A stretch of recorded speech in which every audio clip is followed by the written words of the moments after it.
Lepo pozdravljeni na spletnem bogoslužju.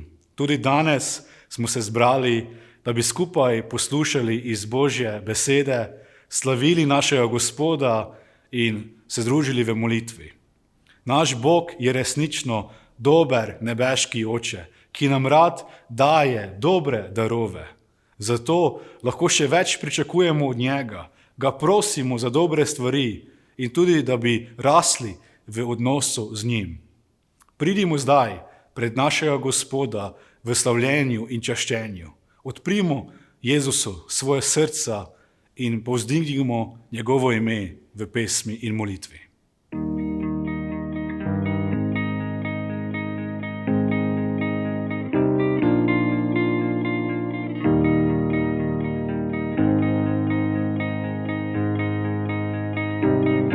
Se tudi tebi kdaj tako zazdi, ko da zmaga ti iz rok polzi, da to življenje sama borba je.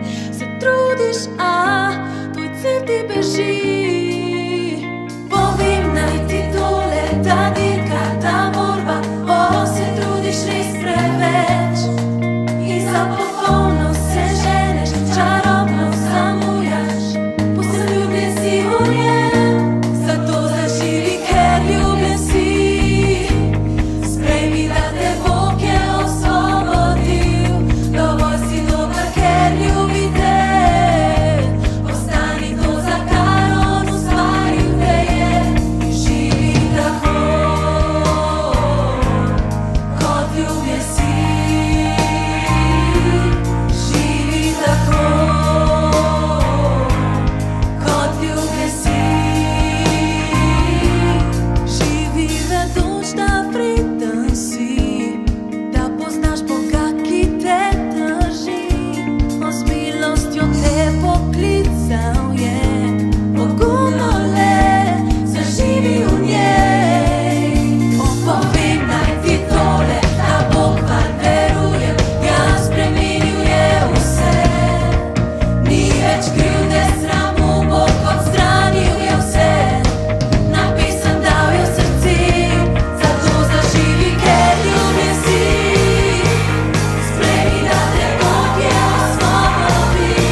Bog si želi me nad vse. Ljubi res silno me, sem kot drevo, ki pod močjo milosti se opogiba. Nenadoma na vse stiske pozabim, ob vsem siju tvoje slave. In zavedam se, da ti si čudovit in kako neizmerno me ljubiš. Bog ljubi nas močno, res nas ljubi, ljubi nas močno. Bog si želi me nad vse. Ljubi res silno me, sem kot drevo, ki pod močjo milosti se opogiba.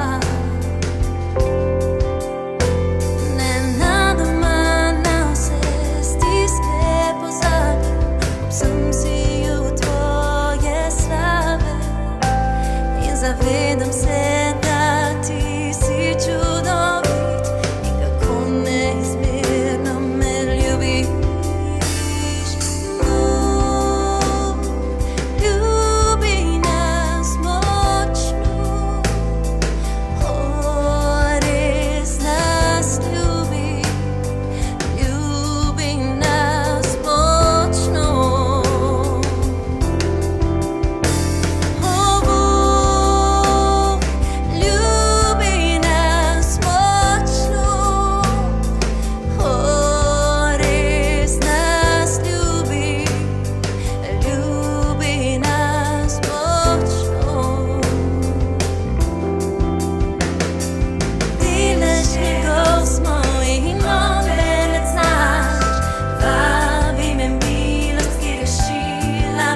Predstavljajte si, da vam Bog pove, naj ga prosite za eno stvar, za karkoli in vam bo dal. Prav to se je zgodilo kralju Salomonu. V prvih kraljih 3:5 beremo o tem naslednje. V Gibeonu se je Salomonu po noči v sanjah prikazal Gospod. Bog je rekel, prosi, kaj naj ti dam. Kako izjemna ponudba. Bog mu pove, prosi me za nekaj in ti bom dal. Ne vem, kaj bi si vi zaželeli in prosili Boga. Mogoče bi prosili za bogastvo, mogoče za uspeh v službi in slavo ter priznanje. Morda bi raje dolgo življenje in zdravje. Toda kralj Salomon si je želel nekaj povsem drugega. V 9. vrsti naprej beremo njegov odgovor. Daj torej svojemu služabniku poslušno srce, da bo znal vladati tvojemu ljudstvu in razločevati med dobrim in hudim. In v 2. kroniški, 1. poglavje 10. vrsta, beremo tudi njegov odgovor na to vprašanje. Daj mi zdaj modrost in znanje, da bom znal odhajati in prihajati pred tem ljudstvom. Kralj Salomon je prosil za poslušno srce ali Boga boječe srce in sposobnost razločevati med dobrim in hudim. Kot smo prebrali v 2. odlomku, ki opisuje ta dogodek, je Salomon prosil za modrost. Če pomislimo na vse različne opcije, kaj bi lahko Salomon prosil od Boga, nas njegov odgovor verjetno preseneča. Zakaj bi prosil za modrost, če pa lahko dobiš karkoli si zaželiš? Toda Bog je to Salomonovo prošnjo zelo cenil. V 1. kralji 3:10-12 beremo naprej Božji odgovor. Gospodu je bilo všeč, da je Salomon prosil za to. Bog mu je rekel, ker si prosil za to in si nisi prosil dolgega življenja, ne bogastva in ne smrti svojih sovražnikov, ampak si prosil zase razumnosti, za pravo razsojanje. Glej, bom storil po tvoji besedi. Glej, dal ti bom modro in razumno srce, tako, da ni bilo tebi enakega pred tabo in ne bo vstal tebi enak za tabo. Bog je odgovoril na Salomonovo prošnjo in mu podaril izjemno modrost. Sveto pismo pravi, da je Salomon postal najbolj moder človek na svetu. Njemu ni bilo enakega prej in tudi v prihodnosti mu ne bo enakega v modrosti. 1. kralji, 5. poglavje, 9. vrsta pravi naslednje. Bog je dal Salomonu modrost in izredno bistroumnost in širino duha, kakor sipine ob morskem obrežju. Salomonova modrost je presegala modrost vseh sinov vzhoda in vso egipčansko modrost. Ta modrost je Salomonu pomagala v težkih odločitvah, ko je moral razsojati, kaj je prav in kaj ni prav. Pred njega so privedli 2 ženski, ki sta se prepirali za dojenčka, kajti eni je pravkar umrl njen sin. Salomon je v svoji modrosti velel, naj živega dojenčka presekajo na dvoje in ga tako razdelijo obema ženskama. Seveda se je oglasila prava mati dojenčka in jih rotila, naj ne naredijo kaj takega. Raje ga naj ima druga ženska, je dejala. Tako je Salomon v svoji modrosti spoznal, kdo je prava mati. Ta, ki je prosila za življenje svojega sina, ga je resnično ljubila in bila prava mati. Kot vidimo, je ta Božja modrost Salomonu močno pomagala tudi pri najtežjih odločitvah. 1. kralji 5:14 pa pravi, Salomonovo modrost so prihajali poslušati iz vseh ljudstev in izmed vseh kraljev zemlje, ki so slišali o njegovi modrosti. Salomonova modrost je bila tako izjemna, da se je o njej govorilo v vseh ljudstvih naokrog. Tako je za njega slišala tudi kraljica iz Sabe, ki ga je nekega dne prišla obiskat. Kraljica iz Sabe je izjavila naslednje besede o kralju Salomonu. To berem v 1. Kralji 10, 6-7. Rekla je kralju: kako res je, kar sem slišala o tvojih dosežkih in tvoji modrosti v svoji deželi. Nisem verjela, kar so pravili, dokler nisem prišla in videla na svoje oči. A glej, še pol mi niso povedali. Tvoja modrost in blaginja presegata sloves, o katerem sem slišala. A ni to nekaj izjemnega? Zaradi tega, ker je Salomon prosil modrosti od Boga, je tako zaslovel, da so drugi kralji bili povsem šokirani in navdušeni, ko so ga poslušali, ter videli, kako čudovito vlada Izraelu. Verjetno ne bi brali takih besed o Salomonu, če bi takrat od Boga prosil za kaj drugega. Ker pa je izprosil modrosti od Boga, ga je Bog neverjetno blagoslovil. Njegova modrost je imela zelo širok vpliv, ne samo na izraelsko ljudstvo, kateremu je vladal, ampak tudi na vsa ljudstva naokrog. Njegovo modrost so prihajali poslušati vsi kralji zemlje in vsa ljudstva so govorila o Salomonovi modrosti.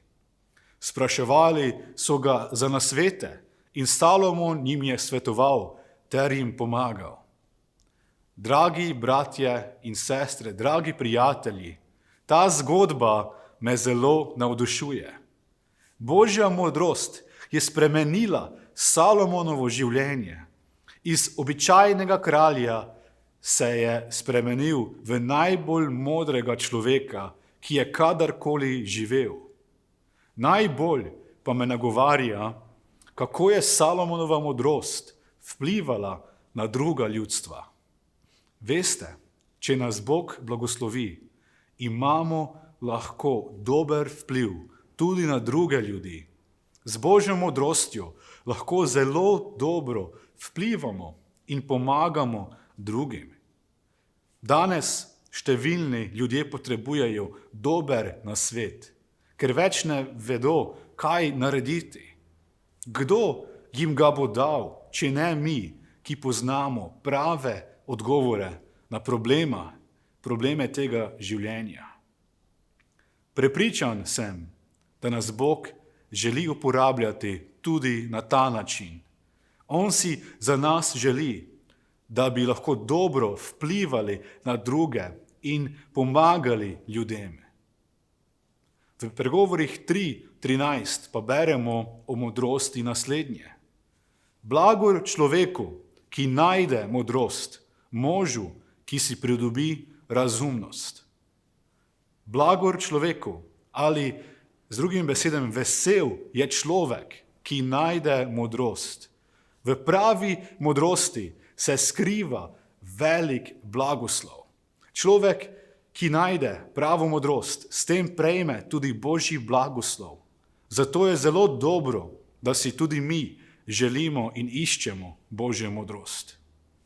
Kaj pa je Božja modrost? Dobro vprašanje. Ljudje imajo različne predstave, kaj je modrost. Eni pravijo, da je modrost splošna razgledanost, drugi pravijo, da je to znanje o določenih področjih. Tretji spet pravijo, da je modrost zmožnost sprejemanja pravilnih odločitev. Večina verjame, da modrost pride z leti in izkušnjami. V tem je nekaj resnice, kajti življenje nas res marsikaj nauči. Toda poznamo tudi starejše ljudi, ki pa ravnajo precej nespametno in ne kažejo modrosti. Božja beseda pa ima zelo drugačen pogled na modrost. V 1. Korinčanom 3, 18 do 19 beremo: Nihče naj se ne vara. Če kdo izmed vas misli, da je moder v tem svetu, naj postane nor, da postane moder, kajti modrost tega sveta je pri Bogu norost. To pa je ostra izjava, kaj ne? Če kdo izmed vas misli, da je moder v tem svetu, naj postane nor, da postane moder. Tukaj je govora o modrosti tega sveta v primerjavi z Božjo modrostjo. Apostol Pavel primerja ljudi, ki zase trdijo, da so polni modrosti tega sveta, s kristjani, ki svojo modrost temeljijo na spoznanju evangelija. Ljudje so že v tedanjem času govorili, da moraš biti povsem nor, če verjameš evangeliju. Argumentirali in filozofirali so, kako to ne more biti utemeljeno in modro. Toda Bog je to, kar je za nekatere norost, obrnil v Božjo moč odrešenja za tiste, ki verujejo Božji besedi in evangeliju. V 1. Korinčanom, 1. poglavje, 18. vrsta, beremo: Beseda o križu je namreč za tiste, ki so na poti pogubljenja, norost, nam, ki smo na poti rešitve, pa je Božja moč. Na drugi strani nam Sveto pismo daje definicijo za Božjo modrost. V Jobu 28 beremo naslednje: Človeku pa pravi, glej, strah Gospodov je modrost, ugibati se hudega je razumnost. Modrost je strah Gospodov. Strahu spoštovanje do Boga Sveto pismo imenuje kot pravo modrost. Živeti pravično in ugibati se hudega pa je prava razumnost, pravi Božja beseda. Čeprav se enim lahko zdi vera v Boga kot norost, pa mi dobro vemo, da je Božji strah naša modrost. Če verujemo Bogu in se na dober način bojimo Boga, ne bomo počeli nespametnih stvari. Takrat bomo poslušni Božjim zapovedim in živeli bomo na način, ki prinaša dobro nam ter drugim. Če bi se ljudje držali samo 10 Božjih zapovedi, ki jih je Bog zapovedal Mojzesu, bi ta svet izgledal bistveno drugače. Predstavljajte si svet, v katerem ni laži, ni nasilja in umorov, ni tatov, ni varanja ali prešuštvovanja. K temu dodajmo še Jezusovo zapoved, naj ljubimo druge kot sami sebe. Predstavljajte si svet, v katerem so zares dobri odnosi med ljudmi, kajti ljudje se iskreno ljubijo in si med sabo pomagajo. To bi bil pravi raj na zemlji. Če bi na podlagi Božje modrosti živeli na tak način, bi naš svet postal veliko boljše mesto. Zato Kristusov evangelij ne more biti norost, ampak je Božja modrost, ki lahko spremeni naš svet. Božja modrost je tudi dobro izkoriščanje našega časa. V Psalmu 90:12 beremo: Tako nam daj spoznati štetje naših dni, da pridemo do srčne modrosti. Veste, da je naš čas na zemlji omejen. Prava modrost pa nam pomaga izkoristiti naš čas za tisto, kar je najbolj pomembno.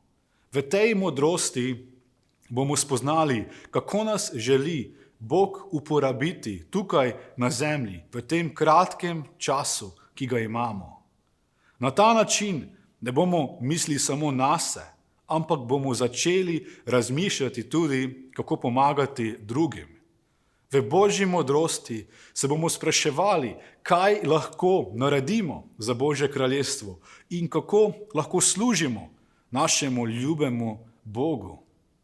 Tedaj nam bom Sveti Duh razodeval Božje misli in njegove načrte za naše življenje. Zdi se mi, da danes ljudem vedno bolj primanjkuje modrosti. Ljudje čedalje bolj sprejemajo napačne odločitve in čedalje manj so sposobni razsojati, kaj je dobro in slabo. Tudi kristjani velikokrat naredimo napake, katerim bi se lahko izognili, če bi imeli več Božje modrosti. Zato nas Sveto pismo spodbuja za naslednje. V Jakobu 1:5 beremo: Če pa komu od vas manjka modrosti, naj jo prosi od Boga, ki jo vsem rad daje in ne sramoti, in dana mu bo. Božja beseda nam pravi, naj prosimo več modrosti od Boga. On jo rad daje vsakemu. Ta modrost ne sramoti. Ta Božja modrost je lahko na blagoslov nam in preko našega vpliva tudi za ljudi okrog nas. Kralj Salomon je imel eno prošnjo. Boga je prosil za več modrosti. Dobro vemo, kako je ta prošnja spremenila njegovo življenje. Kakšen blagoslov je ta modrost prinesla njemu in celemu ljudstvu Izrael ter narodom okrog. Tukaj pa Bog pravi meni in tebi: če potrebuješ več modrosti, me prosi za modrost in rad ti jo bom dal. Žal spoznavam, da danes tudi kristjani pozabljamo na to Božjo obljubo modrosti. Živimo v času interneta in obilja informacij, ki nas lahko še bolj odvrača od pravega vira Božje modrosti, iz Božje besede. Še posebej zdaj, ko je na voljo toliko različnih informacij, se lahko hitro zgubimo in več ne vemo, kaj je prav, kaj je resnica. Danes v dobi interneta, lažnih novic in različnih mnenj o vsaki stvari smo ljudje lahko še bolj zmedeni in ne razpoznavamo, kar je Božja volja. Zato prosimo Boga, naj nam podari Božjo modrost, ki jo še kako potrebujemo v tem zahtevnem času. On jo rad daje svojim otrokom, da bi jim pomagal spoznati, kako živeti in tudi kako se modro obnašati. V Jakobu 3:17 o tem beremo naslednje. Modrost pa, ki je od zgoraj, je najprej čista, nato miroljubna, prizanesljiva, dovzetna, polna usmiljenja in dobrih sadov, brez razločevanja in hinavščine. Ta vrsta me zelo nagovarja. Še posebej za čas, v katerem živimo zdaj, v dobi raznih teorij zarot. Kot vidimo, bo Božja modrost vplivala tudi na naše vedenje. Božja modrost se ne prepira, zato da bi morala pokazati svoj prav. Je miroljubna, polna usmiljenja in ponižna. Kakšne besede pa včasih gredo iz naših ust. Še posebej, ko se s kom prepiramo, ker drugače misli kot mi. Zadnje čase opažam tudi vse več tega prepiranja in pravdanja med kristjani. Še posebej na družbenih omrežjih vidim, kako se širi nasprotovanje z drugače mislečimi. Ne glede na temo diskusije. Ne vem, če je to Božja volja za njegove otroke. Dragi bratje in sestre, Božja modrost je miroljubna, polna usmiljenja in ponižna. Današnja družba pa vpliva na naše mišljenje, da moramo vedno imeti prav. Vsak ima svoje stališče do določenih vprašanj in čuti odgovornost, da jih zagovarja. Vpliv družbenih medijev je prinesel željo, da morajo vsi vedeti, kaj si mi mislimo. Zaradi tega začnemo zagovarjati svoje stališča in mnenja tudi na agresiven, škodljiv način. Če svojih stališč ne moremo povedati na miroljuben in ponižen način, potem bodimo raje tiho, pravi Božja beseda. Raje ne pišimo komentarjev na Facebooku, raje ne kritizirajmo drugih, ker s tem lahko delamo več škode, kot pa dobrega. Včasih je bolj modro molčati, kot pa vedno iskati svoj prav. Spomnimo se na Jezusa, ki je molčal kakor jagnje, ko ga je zasliševal Pilat pred križanjem. Jezus bi mu v Božji veliki modrosti imel marsikaj zapovedati. Jezus bi imel prav, ker je bil tam čisto po krivici. Toda Jezus je modro molčal, ker je dobro vedel, da je tako potrebno. Kot vidimo, Božja modrost ni norost. Zato prosimo Boga za njegovo modrost. Če bomo skrbno izrabili naš čas za Božje kraljestvo in služili Bogu, bo to prineslo blagoslov nam in drugim okrog nas.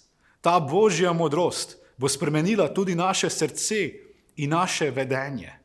Kajti iz naših ust bodo na ponižen način šle dovzetne, miroljubne in prizanesljive besede, ki gradijo nekaj dobrega, namesto da bi rušile drugačna stališča. Ta Božja modrost bo postala naša moč, ki ne sramoti, ampak nam bo prinesla dober ugled, kakor ga je imel kralj Salomon. Tudi v času obilja informacij se bomo lahko s pomočjo Božje modrosti pravilno odločili, kaj je prav, kaj je resnično in dobro za nas. Zato iščimo več Božje modrosti in naš dober nebeški Oče nam jo bo z veseljem podaril. Amen. Združimo se v molitvi za več Božje modrosti.